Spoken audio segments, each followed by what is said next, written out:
Bismillahirrahmanirrahim. Allahumma salli ala Sayyidina Muhammad wa ala ali Sayyidina Muhammad. Rabbi shrah li sadri wa yassir li amri wa hlul 'uqdatam min lisani yafqahu qawli. Rabbi zidni ilma warzuqni fahma. Assalamualaikum warahmatullahi wabarakatuh. Puji syukur kehadirat Allah Subhanahu wa taala, salawat serta salam senantiasa tercurah kepada junjungan Allah Nabi besar Muhammad sallallahu alaihi wasallam, kepada para keluarga, sahabat, orang-orang yang beriman di jalannya. Semoga kelak kita terhimpun di surganya Allah Subhanahu wa taala, ya rabbal alamin. Yang saya hormati Bapak Direktur Rumah Sakit Islam Namira, yang saya hormati para dokter spesialis di Rumah Sakit Islam Namira.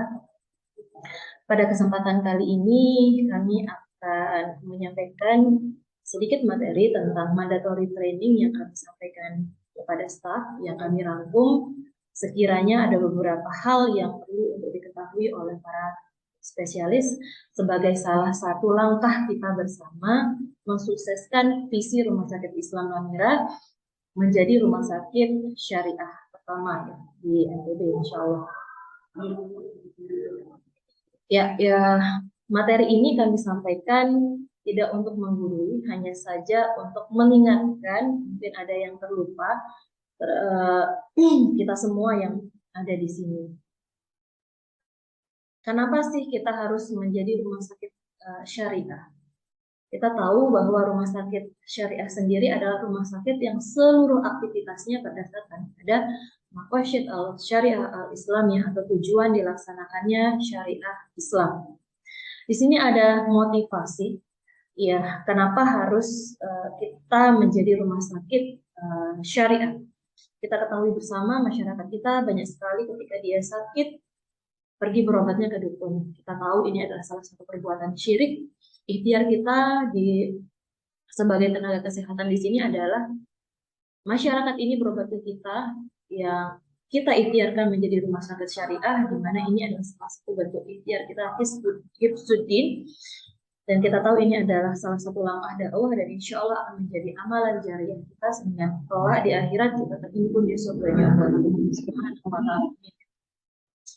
Selain kita melaksanakan amanah yang telah diberikan oleh pemilik sesuai dengan visi Rumah Sakit Islam Namira, yakni menjadi rumah sakit syariah utama pilihan masyarakat kelompok umur dan sebagainya.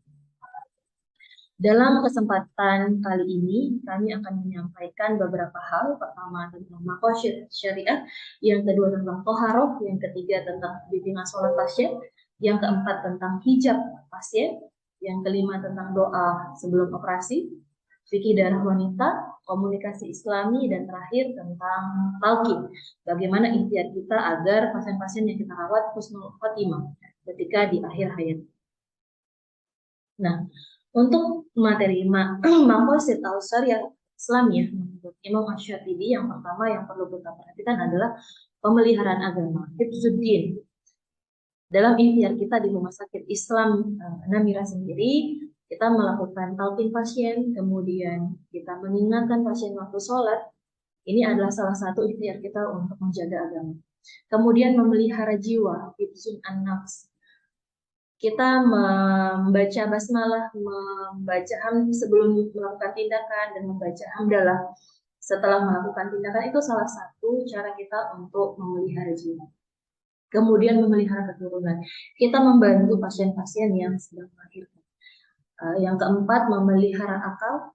Kita memberikan edukasi kepada pasien-pasien kita yang sebelumnya dia tidak tahu menjadi tahu.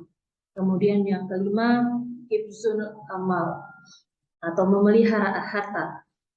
Kita tahu semua karyawan yang ada di Rumah Sakit Islam Namira, termasuk para DPJP, dokter spesialis, ada MOU, ada akad yang ditandatangani dengan rumah sakit. Itu salah satu kita menjaga harta. Semua pasien-pasien yang masuk di Rumah Sakit Islam Namira juga harus akad ijarah dengan rumah sakit.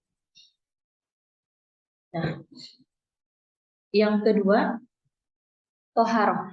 Kita tahu menjaga agama dengan kita melakukan sholat, mengingatkan pasien sholat.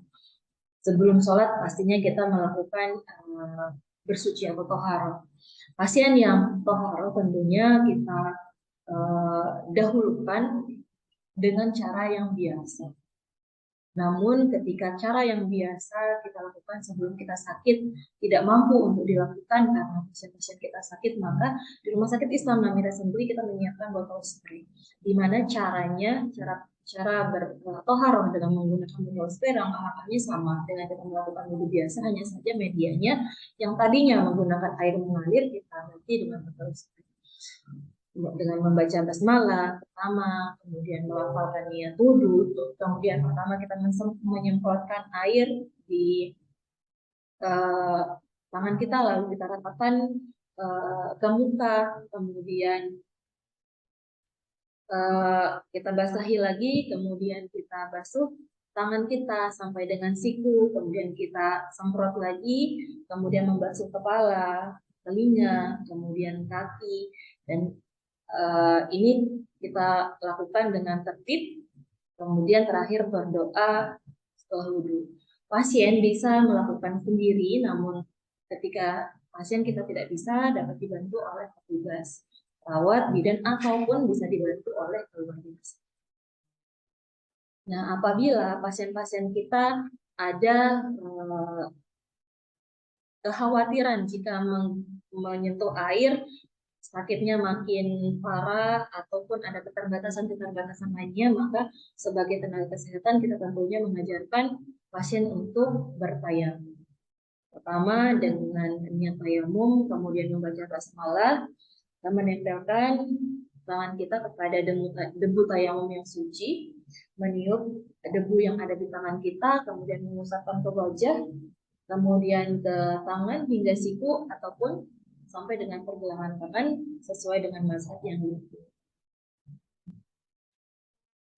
Yang ketiga tentang bimbingan sholat. Kita tahu bahwa sholat itu wajib. Keadaan sakit tidak menggugurkan kita untuk sholat. Dan ini salah satu bentuk pemeliharaan agama atau hifz ad-din.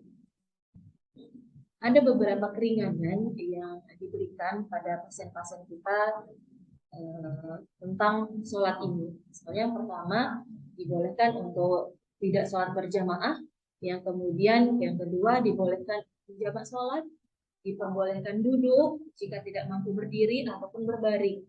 Walaupun misalnya ada keterbatasan lain, dia melakukan sholat sesuai dengan kemampuannya. Walaupun misalnya kita tidak bisa menghadapkan pasien kita ke kiblat, pun masih diperbolehkan untuk tidak menghadap ke kiblat. Kemudian yang keempat tentang hijab pasien. Hijab pasien sendiri ada hal-hal yang perlu kita perhatikan. Yang pertama, harus menutup tirai saat kita melakukan pemeriksaan, ini sesuai dengan hak-hak pasien dan keluarga. Kemudian pasien diarahkan untuk menggunakan hijab saat kita melakukan pemeriksaan. Dan yang ketiga tentunya menjaga aurat pasien ketika kita melakukan tindakan, maksud tindakan operasi. Tidak membuka bagian-bagian tubuh tertutup pada pasien yang tidak dilakukan tindakan operasi. Nah, yang kelima ini ada doa preoperasi. Doa preoperasi kita ajarkan kepada pasien-pasien kita sebelum dilakukan tindakan operasi.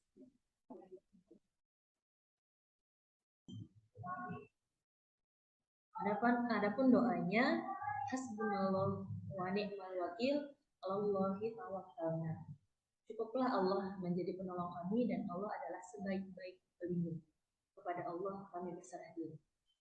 Ini kita ajarkan kepada pasien-pasien yang akan melakukan operasi. Kita mengajarkan untuk berserah diri kepada Allah dan Allah lah yang menyembuhkan, kita hanya ikhtiar. Kemudian yang keenam tentang fikih darah wanita, ini pada pasien-pasien obstin, kita seyogyanya mengingatkan pasien kewajiban sholat setelah masa nifas. Ini tidak untuk mengajari pasien, hanya saling mengingatkan dalam kebaikan. Kemudian pasien yang akan melahirkan, jika belum keluar lendir darah, maka wajib untuk melakukan sholat fardu. Jika ini terlewat, maka harus dikodok setelah dia bersih. Kemudian ketika ada istihadah, darah yang keluar dari seorang wanita pada waktu selain waktu haid dan nifas, maka wajib untuk mengerjakan sholat. Ini senantiasa kita ingatkan kepada pasien-pasien kita. Kemudian yang ketujuh, tentang komunikasi Islami. Seyogyanya kita di rumah sakit yang akan bersyariah, kita memperhatikan prinsip-prinsip komunikasi yang Islami. Pertama, ada qaulan baligh, komunikasi yang mengena, jelas dan efektif. Kemudian qaulan karima, isi pesan yang baik sesuai dengan akhlak dan etika-etika profesi. Yang kemudian qaulan mansyura, perkataan yang baik, lembut dan melegakan. Kemudian yang keempat, qaulan ma'rufa adalah perkataan-perkataan yang menancap ke dalam jiwa dan tidak menyakitkan pada lawan bicaranya. Kemudian yang kelima, qaulan layyinan, perkataan yang mengandung anjuran, ajakan, dan pemberian contoh. Dan terakhir, qaulan sadida, perkataan yang jujur dan tepat sasaran, perkataan yang lembut dan mengandung pemuliaan bagi pihak yang lain. Dan terakhir, ini tentang talqin pasien, ikhtiar kita dalam membuat di akhir hayat pasien itu menjadi husnul khatimah. Talqin apabila pasien kita tidak mengucapkan kalimat syahadat dengan cara menuntun kalimat la ilaha illallah. Tidak menyuruh untuk mengucapkan atau mendesak pasien, tapi kita menuntun. Caranya dengan menuntun di telinga kanan sambil tangan kiri kita memegang dahi pasien. Kita tuntun dengan cara yang bijaksana, menggunakan jeda agar pasien bisa mencerna dan mengikuti. Jika belum mau, maka kita ulangi kembali. Dan apabila pasien kita sudah mampu mengucapkan kalimat syahadat la ilaha illallah, baik itu secara jahar atau sir ditandai dengan gerakan bibir, maka talqin kita hentikan. Agar dengan tujuan kalimat tersebutlah yang diucapkan pasien. Kalau ada kalimat lain yang disebut, maka talqin kita lakukan. Mungkin ini yang bisa kami sampaikan pada kesempatan video kali ini. Semoga bermanfaat bagi diri saya sendiri terutama, dan semoga bermanfaat juga bagi yang lain. Jazakumullah khairan katsiran. Mohon maaf jika ada kekurangan. Billahi taufiq wal hidayah. Wassalamualaikum warahmatullahi wabarakatuh.